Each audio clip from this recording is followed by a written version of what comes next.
Alô, alô, boas noites. Alguém, por favor, faça alguma confirmação para nós aí de que estamos no ar, para nós iniciarmos então a nossa palestra.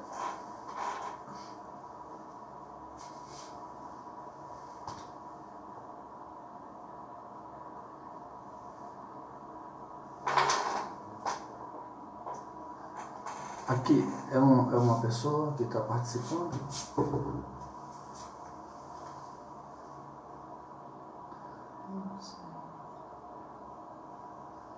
Né? Ok, pessoal.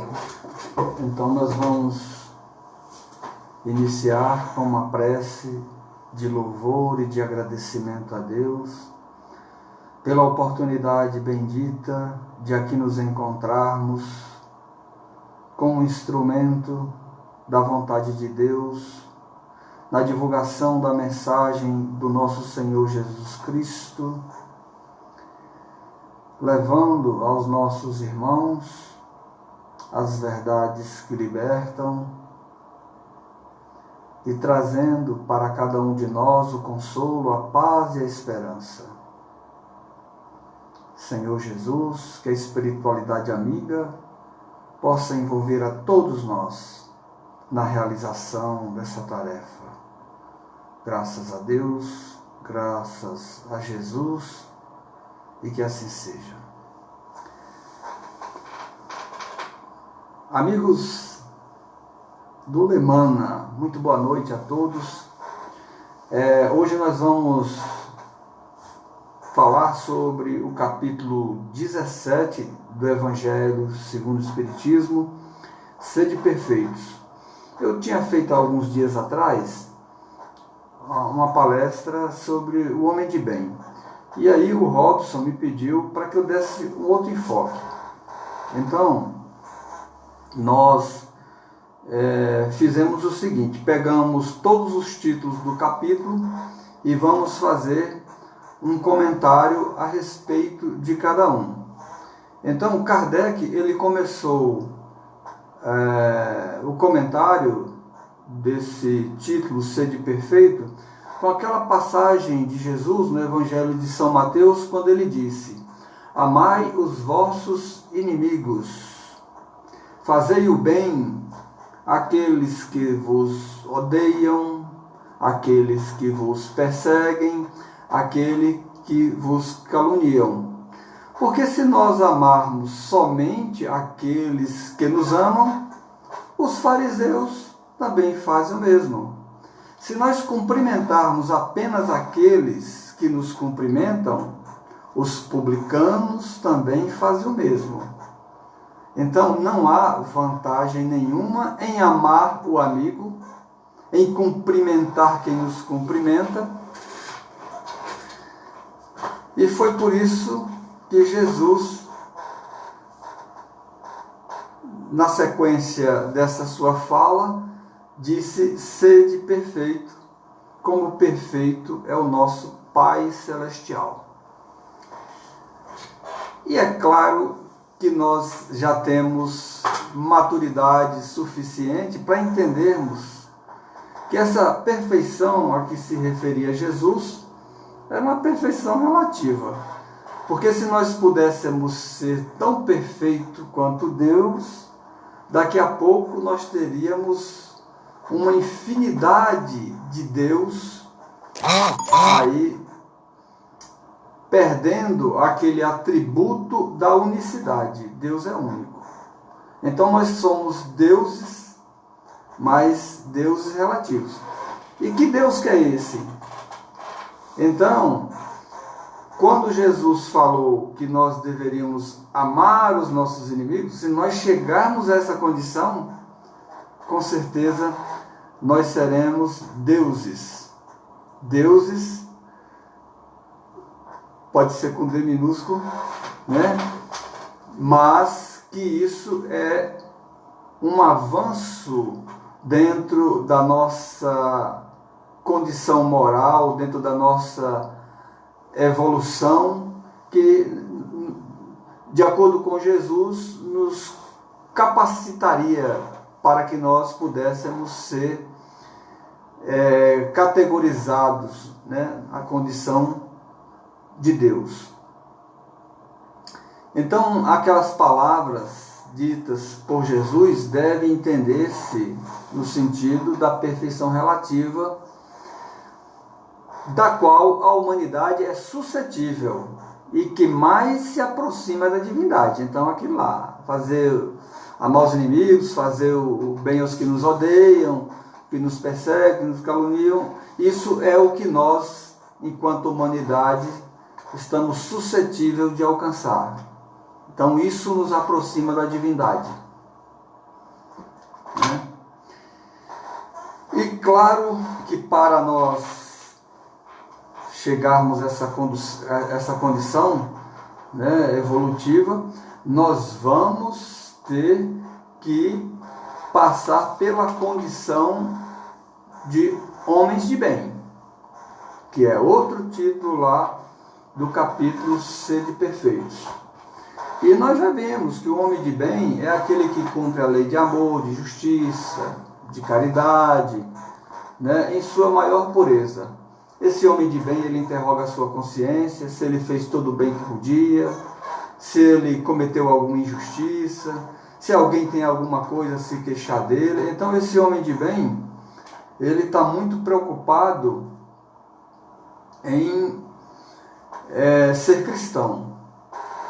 E, de acordo aqui com as enumerações feitas por Allan Kardec, nos seus comentários, ele diz que esse homem de bem, diante das dores e diante das decepções, ele se comporta de uma forma muito apropriada ao cristão, de forma resignada, porque ele reconhece que essas dores, que essas decepções são provas ou expiações que vai contribuir para a sua maturidade espiritual, e por isso ele a aceita sem murmurar. A criatura que não é homem de bem gosta muito de se queixar, de murmurar, né, de se indignar, se revoltar. O homem de bem, ele tem essa característica. Então, diante dos seus beneficiários, eu vou listar aqui poucas daquelas que foram enumeradas lá por Kardec, selecionamos algumas aqui. Então, diante dos seus beneficiários, ele se comporta de uma forma que não espera recompensa. Porque se nós fazemos alguma coisa em benefício de alguém e esperamos o reconhecimento, o aplauso, a gratidão, se nós esperamos que a pessoa brade aos quatro ventos, que nós fizemos isso e aquilo para ela e tal, então esse aí não está naquela condição que Jesus colocou de que não saiba a vossa mão direita aquilo que faz a esquerda, porque todo o bem que se faz, né, se tiver que ter alguma recompensa, vai ter que ser entre a pessoa que fez e Deus. E normalmente essas recompensas é lá do outro lado, lá na vida futura. Não é coisa para agora.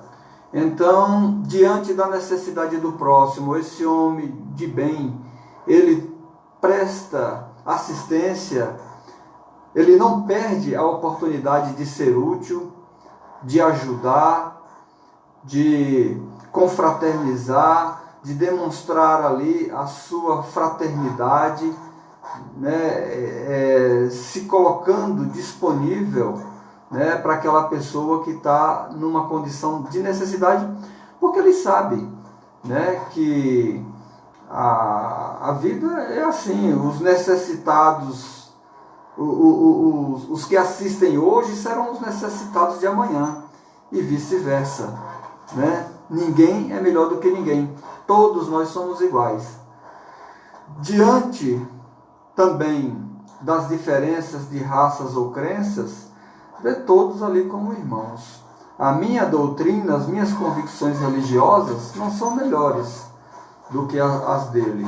São diferentes, mas não são melhores, porque nós sabemos que lá eles também têm as suas verdades, têm as suas convicções, e desde que praticada de forma sincera, de forma honesta, digna, não tem dúvida nenhuma que Deus ali também está presente. Diante da suscetibilidade do próximo, ele toma por guia a caridade. Diante das ofensas contra si, perdoa. Isso também é uma característica muito importante, né, para o cristão, para o homem de bem, porque se a gente ficar contabilizando ofensas, né, se ficar guardando, se permitir a sentir desejos de vingança, se alimentar o ódio, o rancor, a mágoa, já era. Nós não poderemos dessa forma trilhar esse caminho que foi aqui colocado para o homem de bem. Diante das fraquezas alheias, é indulgente, é claro, porque nós próprios, qualquer um, está sujeito a fraquezas, a limitações, a erros. Então não tem como você apontar o dedo, por isso que Jesus falou ali para aquelas pessoas que estavam ali um pouco mais exaltadas, né? Para quem tiver sem pecado, atire a primeira pedra. Então não devemos julgar, porque nós também precisamos dessa indulgência. Diante dos defeitos alheios, né, procura não evidenciá-los, não pode jogar nas redes sociais, porque isso estaria denegrindo, né, a imagem daquela pessoa e complicando ainda mais a sua reeducação, né? Diante das próprias imperfeições, ele estuda e as combate. É isso que precisa ser feito. Qual que é o defeito que eu carrego dentro de mim que tanto mal faz as pessoas à minha volta? Então eu tenho que ter essa coragem, essa lucidez, essa conscientização para poder de uma forma honesta, eu identificar isso em mim e procurar, a partir de então, melhorar isso. Isso é o bom combate, isso é aquilo que Santo Agostinho falava que nós devíamos fazer todos os dias, né? Passar em revista as nossas ações, atitudes, pensamentos e ver aquilo que estava em desconformidade, né, com os preceitos cristãos. E essa reforma moral é imprescindível. E nós estamos empurrando ela para frente. Esses dias eu estava conversando aqui com a minha esposa que a gente bota para frente porque a gente está satisfeito, no fundo, com aquilo que nós somos.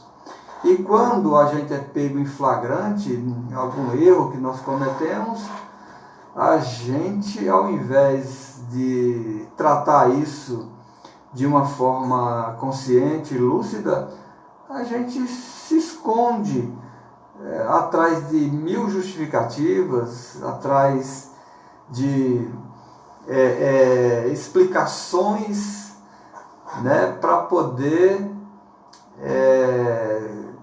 achar que aquilo ali tá certo. Tá certo. Então, enquanto a gente tiver nessa vibe aí, nessa energia, nós, sem coragem de aceitarmos quem na realidade nós somos, reforma íntima vai estar distante ainda. Então é preciso coragem para nós aceitarmos as nossas imperfeições. Diante dos subordinados, ele trata eles com bondade, com benevolência, porque é aquela questão do ciclo, né? Hoje eu sou autoridade, mas amanhã eu posso ser subordinado e eu vou ser tratado da forma como eu tratei, né? É assim que funciona. Diante dos talentos próprios, ressalta, aproveita os outros. É claro, né? Então, nós não podemos nos envaidecer das nossas riquezas, da nossa inteligência, das nossas aptidões, porque isso não seria virtuoso. Ao contrário, isso seria vaidade, seria orgulho. Então, o homem de bem, ele procura ressaltar essas virtudes nos outros, não em si próprio. Então, esse homem de bem, resumindo, ele tem fé em Deus, ele confia em Deus, ele acredita na vida futura. E Kardec fecha essa questão do homem de bem dizendo que aquele que se esforce por possuir essas virtudes que acabam de ser mencionadas, no caminho se acha, né, dessa conquista do verdadeiro homem de bem.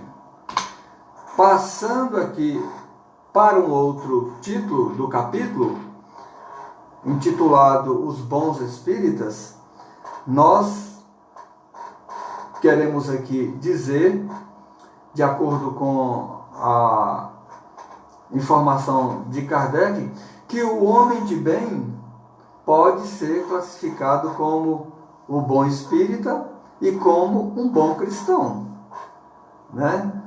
Todos podemos colocar como sinônimos, como pessoas que estão no mesmo patamar. O bom espírita, o bom cristão, o homem de bem. Agora, como que nós vamos reconhecer esse bom espírita? Kardec coloca lá, pela sua transformação moral, pelo esforço que ele prega, que ele faz para conter as suas inclinações inferiores. Eu posso ser a pior criatura do mundo, mas a partir do momento que eu reconheço que eu sou um ser atrasado e que tenho muitas imperfeições e que eu vou combater uma a uma, eu já sou um bom espírita. Não precisa ser anjo, não precisa ser santo, não precisa de nenhuma auréola. Basta essa consciência, esse esforço que se faz para que no dia seguinte nós tragamos em nós algo de melhor do que no dia anterior. Isso é que é importante, porque nessa escalada aí, todo dia você se melhorando um pouquinho mais, ao longo de uma existência, de séculos, de milênios, nós vamos nos aperfeiçoando e vamos lá cumprindo aquela recomendação de Jesus de que nós fôssemos perfeitos. Eu acho bacana saber que nós temos essa possibilidade diante da nossa existência, porque é confortante você saber que nós um dia seremos deuses. Quando Jesus falou que brilha a vossa luz, vós sois deuses, né? Que brilha a vossa luz, é confortador, porque, como disse Jesus, nenhuma das minhas ovelhas se perderão. Então eu também vou me achar, eu também serei salvo, eu também serei um ser iluminado, uma criatura angelical, mesmo que não pareça, mas serei. Me aguardem. Então, muitos, entretanto, dos que acreditam nos fatos das manifestações, não lhes apreendem as consequências, nem o alcance moral, ou se apreendem e não as aplicam a si mesmo. Então, nós estamos falando agora do mal espírita, que se aproxima da doutrina espírita e esquecem de absorver os seus conteúdos, e ficam lá muito mais na condição de curiosos, de interessado nos fenômenos, na materialização de espíritos, isso não é uma boa conduta. E o bom espírita, ele tem que receber essa mensagem, que é o próximo título, que é a parábola do semeador, que lá no Evangelho de São Mateus fala lá que Jesus, né, à beira do lago, sentado num barco, e a multidão toda ali na praia, né, ouvindo atentamente as palavras de Jesus. Então ele fala assim, e o semeador saiu a semear. Eu acho bonita essa parábola, viu? E aí diz que uma parte da semente caiu na estrada, vieram os pássaros do céu e a comeram. Outra parte caiu nas pedras, como carecia de terra, elas logo brotaram, mas elas não prosperaram. Essa semente aí também não vingou. Outra caiu no meio dos espinhos, logo veio o sol e as queimou, e essa semente também não deu bons frutos. Finalmente teve aquela semente que caiu em terra boa, e aí deu 100 por 1, 70, 30 e deu muitos frutos. Essa parábola, ele faz uma analogia com relação aos espíritas. Então nós recebemos a semente, nós recebemos a mensagem, e às vezes, de forma descuidada, nós deixamos que ela caia no meio da estrada, onde os pássaros vêm e tomam. Esses espíritas que se relacionam com essa situação, esse é aqueles que se prendem mais aos fenômenos materiais e nenhuma consequência moral tira deles. É só aquela coisa miraculosa, espetacular, aquela coisa bombástica que vai, né, aquele sensacionalismo, igual aconteceu lá na época da codificação da doutrina, que servia de diversões. Nos teatros as pessoas iam lá para ver as mesas girando, né? Fenômenos espetaculares, mas não vingou. Tanto é que o Espiritismo veio, né, lançar sua semente aqui no Brasil. Aqui ela prosperou. E aqueles espíritas que deixaram a semente cair em lugares pedregosos são aqueles que se preocupam com o brilho nas comunicações e, após ouvi-las, conservam-se frios e indiferentes. Não usa a mensagem para libertação das consciências, libertação dos nossos erros. Não quebra as algemas das nossas ignorâncias. E nós permanecemos escravizados aos nossos erros. A semente que caiu no meio dos espinhos, nós podemos reconhecer naqueles que admiram os bons conselhos para ser aplicado mais para os outros e não em si próprios. É aquela mensagem para exportação, para fora, né? Não interiorizam, não faz com que essa mensagem purifique a sua alma, motive ele a fazer uma repaginada, né, na sua vida, um upgrade moral, né, na sua existência. E finalmente tem aqueles em que essa semente, a boa semente da mensagem do Cristo, caiu em terras boas, caiu num coração acessível, receptivo.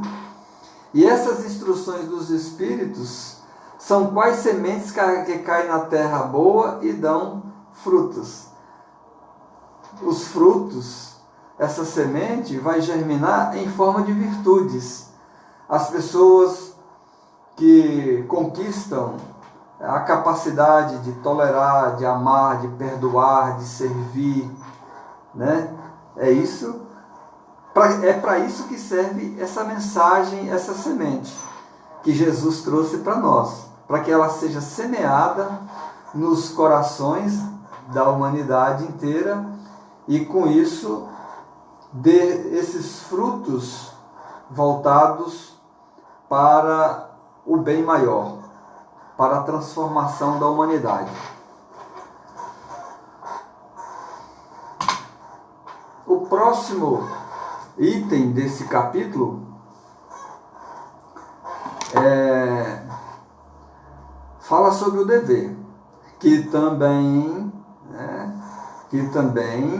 é uma necessidade do cristão, é a necessidade do espírita, é a necessidade daquele que quer ser perfeito, como perfeito é Deus nosso Pai, que seja um bom e fiel cumpridor das suas obrigações, no fiel cumprimento do dever que foi atribuído a cada um de nós. Esse dever aqui, ele fala, não é aquele dever que as profissões impõem a nós, mas sobretudo o dever moral. E aí, Kardec faz a pergunta: onde que começa esse dever? E ele diz que esse dever começa quando nós ameaçamos a tranquilidade ou a felicidade do próximo. Olha que coisa bacana. Então, quando é que vai começar o meu dever? No exato momento onde eu, a partir dali, eu vá trazer algum transtorno, algum prejuízo, algum desconforto para o meu próximo. Então, meu dever começa aqui. E, da mesma forma, ele acaba no limite que nós não queremos, não desejamos que transponham também com relação a nós. Isso precisa de sensibilidade, de sabedoria, de consciência, para que a gente possa se relacionar com essa preocupação de não ofender, de não magoar, de não invadir o espaço reservado àqueles que estão à nossa volta. Então, o homem que cumpre o seu dever, ele ama a Deus mais do que as criaturas. É lógico, amar a Deus sobre todas as coisas. Mas ele ama essas criaturas muito mais do que a si próprio. Imagina quando nós estivermos nessa condição, nesse cumprimento de dever moral. Amar a Deus, as criaturas, muito mais do que a nós próprios. O outro item aqui, que Kardec trouxe para nós, nesse capítulo, é a virtude. Então, ele coloca aqui que a virtude é o conjunto de todas as qualidades essenciais que constitui o homem de bem. Olha só, é o conjunto de qualidades essenciais, de virtudes que constitui o homem de bem. E quais são? A benevolência, a caridade, o camarada ser trabalhador, ser sóbrio, modesto, ser tolerante, ser paciente. Todas essas qualidades essenciais ao homem de bem é um pré-requisito para que nós alcancemos essa perfeição a qual a humanidade é suscetível. Aqui nós estamos aqui, na luta para conquistarmos. Agora, tem que ter cuidado, porque assim como existe a virtude real, existe também a virtude falsa. A virtude real, ela se movimenta com desinteresse, com esquecimento de si mesmo. As pessoas que são virtuosas, elas não se projetam, não. Elas não se apresentam. Elas não saem por aí dizendo que são ungidas, né? Elas ficam na delas, com sobriedade, com consciência, com lucidez, com modéstia.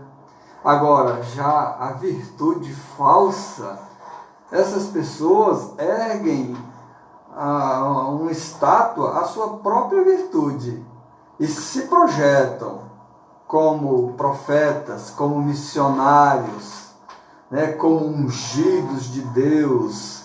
Então, é muito complicado quem assim se comporta. Foi por isso que Jesus falou lá na primeira epístola de João: não acrediteis, né, em todos os espíritos, em todos os profetas, porque muitas dessas pessoas são lobos, né, vestidos em pele de ovelha, né? Então ele diz que uma coisa que eu achei bacana, mais vale pouca virtude com modéstia. A pessoa não é muito virtuoso, mas ela está na dela. Ela é uma pessoa modesta. Ela é uma pessoa serena, tranquila. Mais vale uma pessoa assim do que aquele que tem muita virtude, mas escorrega na vaidade, no orgulho. Aí, essa pessoa aniquila todos os méritos que ela poderia vir a ter.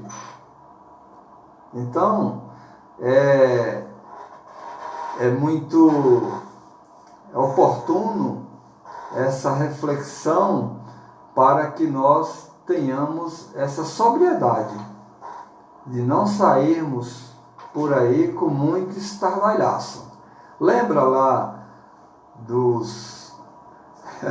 daquelas pessoas que estavam lá em praça pública, né, e fazendo aquelas doações, né, e tinha lá, quando ia uma pessoa muito importante, muito rica, fazer uma grande doação, então tinha um lá que tocava uma trombeta, né, mostrando que ali ia ter uma grande doação.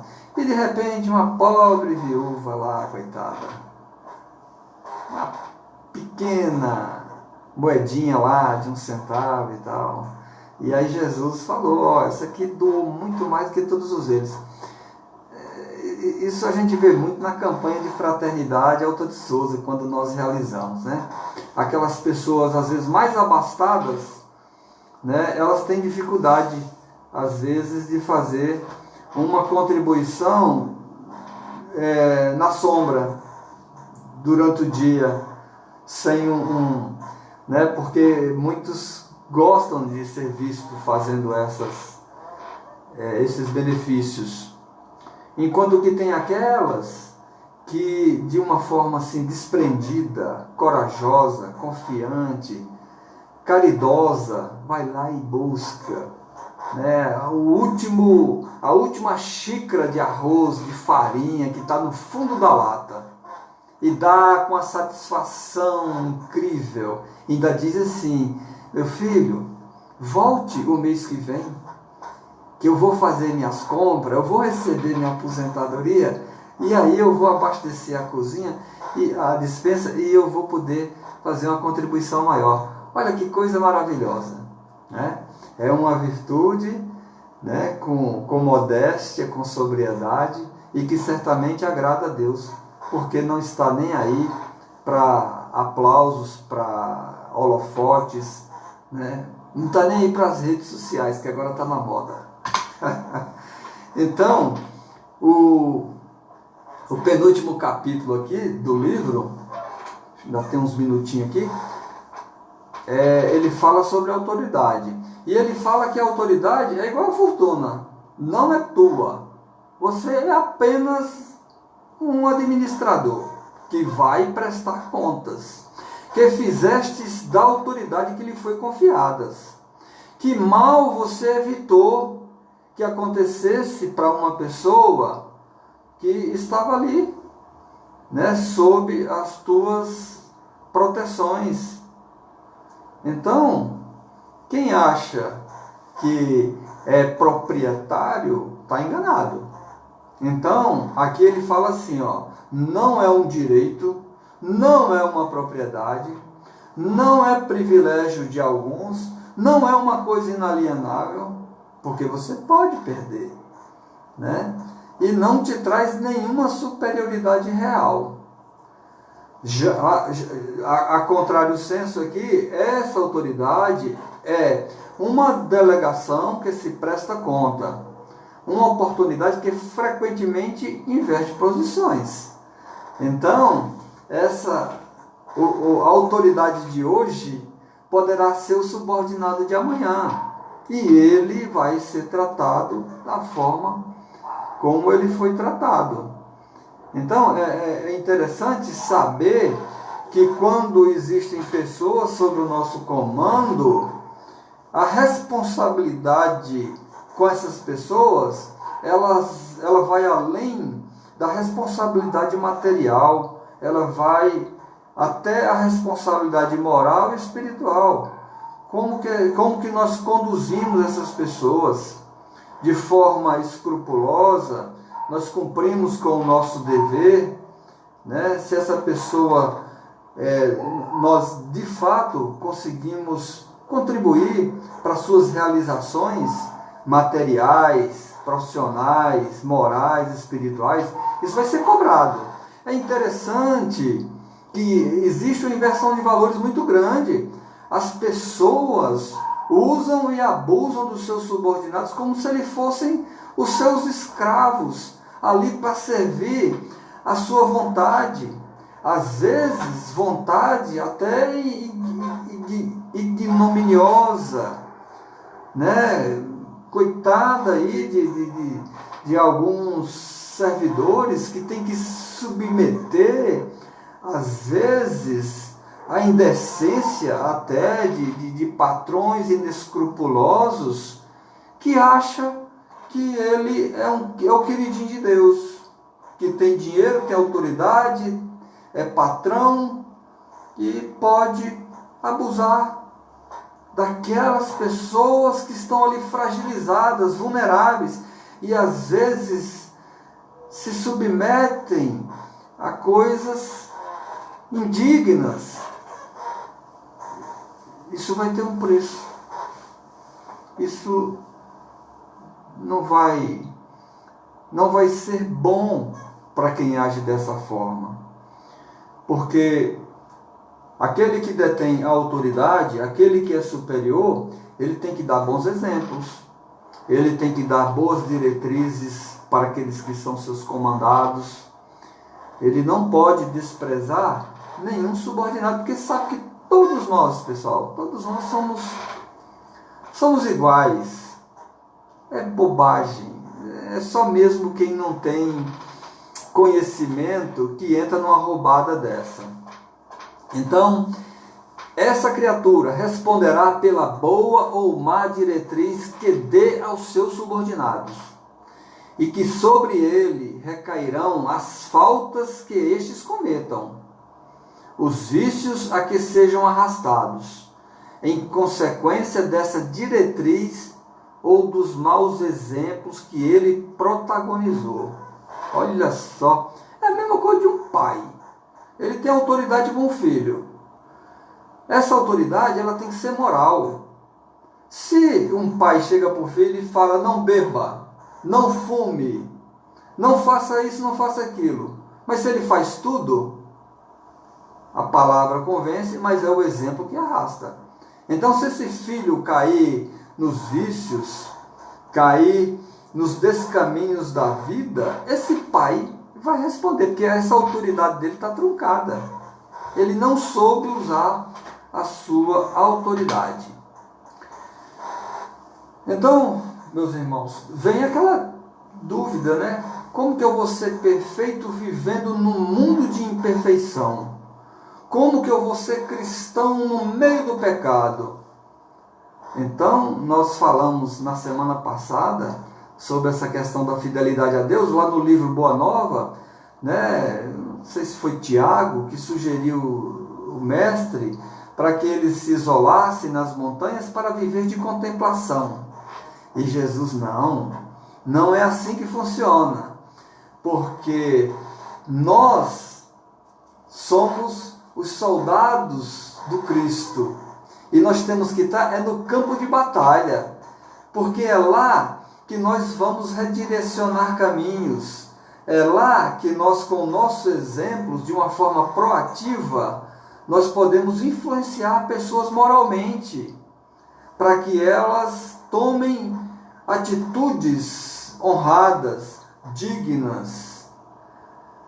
É com esse exemplo do bom cristão, do bom espírita, que nós devemos estar no mundo, na sociedade.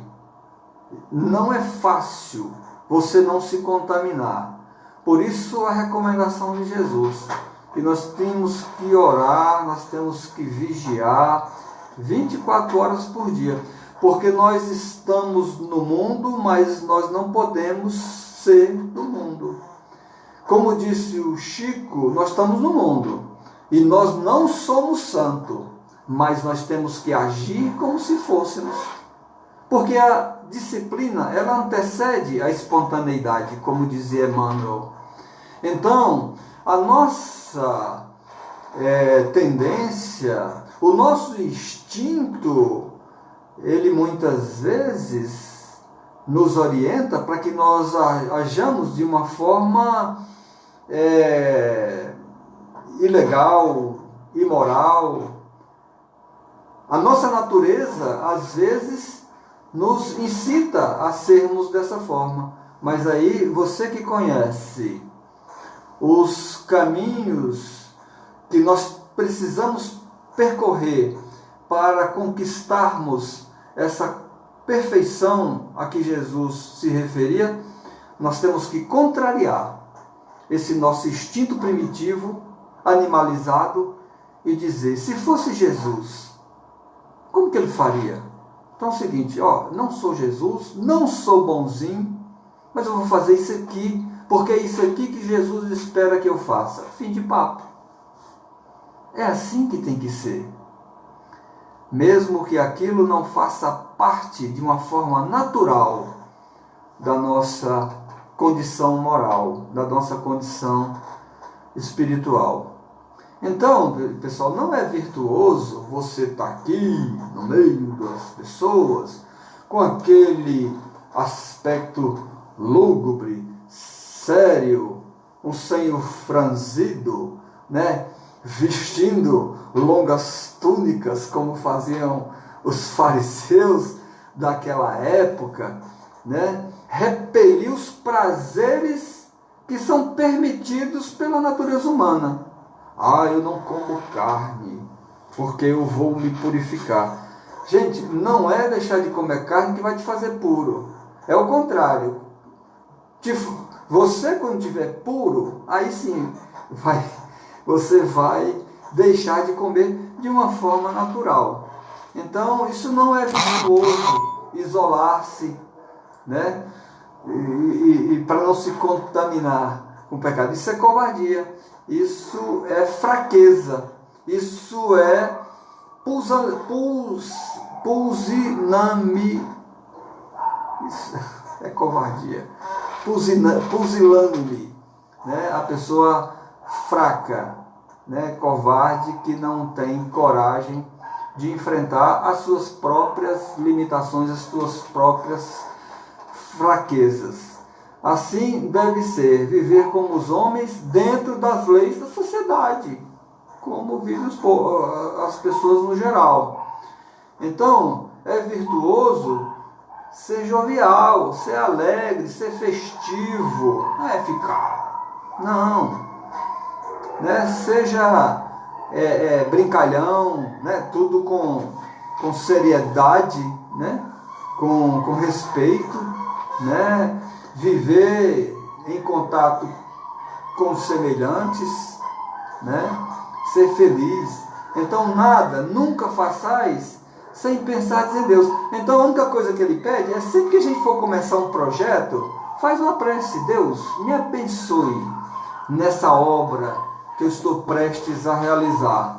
E quando terminar, obrigado, Senhor. Deu tudo certo, ou mesmo que não tenha dado tudo certo, eu cheguei até aqui. Então, não é nos cobrirmos, como ele fala lá, de cinzas, né, e apresentarmos um aspecto de angelical. Não, essas coisas não combinam com a autenticidade, com a realidade do verdadeiro cristão. Podemos ser cristão, podemos estar no mundo, participar de tudo, das festas, né? Tudo você fazendo com consciência, não tem nenhum problema. Podemos afiançar. Não faça mal a ninguém, né? Não extrapole, respeite a si, respeite os outros e vamos para frente. Vixe, meu tempo aqui, será que acabou? Tem aqui o último item. Ele está falando que essa perfeição moral não é aniquilando o corpo, castigando o corpo, desatendendo às necessidades da natureza. Eu vou fazer uma dieta, eu não vou comer isso, não vou comer aquilo e tal. Não é por aí que nós vamos conseguir essa perfeição. Essa perfeição a gente vai conseguir com a reforma, com o bom combate lá do Paulo de Tarso. Nós dobrarmos, submetermos, humilhar e mortificar o nosso espírito, não o nosso corpo. Tem gente que aplica lá as autoflagelações até sangrar, né? Aí o Kardec faz um comentário, como se você quisesse culpar um cavalo, né, pelos acidentes que provocam, sendo que na verdade o condutor, o cavaleiro lá, é que é o responsável. É a mesma coisa de você culpar o carro pelos acidentes que ele provoca. É o motorista que é inábil, que é imprudente, que é imperito. Então o Espírito é que comanda, é que dita as nossas ações, os nossos pensamentos. O corpo, ele só obedece. Então Kardec diz o seguinte, que nós devemos cuidar do nosso corpo com muito zelo, como se nós fôssemos precisar dele a eternidade toda. Agora, do nosso espírito, nós temos pressa. Cuidemos dele, como se nós fôssemos morrer hoje. Então, o que tiver que reformar, tenhamos pressa. Porque quanto mais rápido nós nos libertarmos, né, dessa sombra, né, que nós carregamos em nossa alma, mais rápido nós vamos brilhar a nossa luz, como disse o Cristo. Então, ele diz assim: amai, pois, a vossa alma, porém, cuidai igualmente do vosso corpo, que é instrumento da alma. O Espiritismo demonstra as relações que existem entre a alma e o corpo, e por serem necessários um ao outro, importa cuidar de ambos. É a racionalidade da doutrina espírita. Então, meus irmãos, peço perdão aí se eu avancei alguma coisa no horário.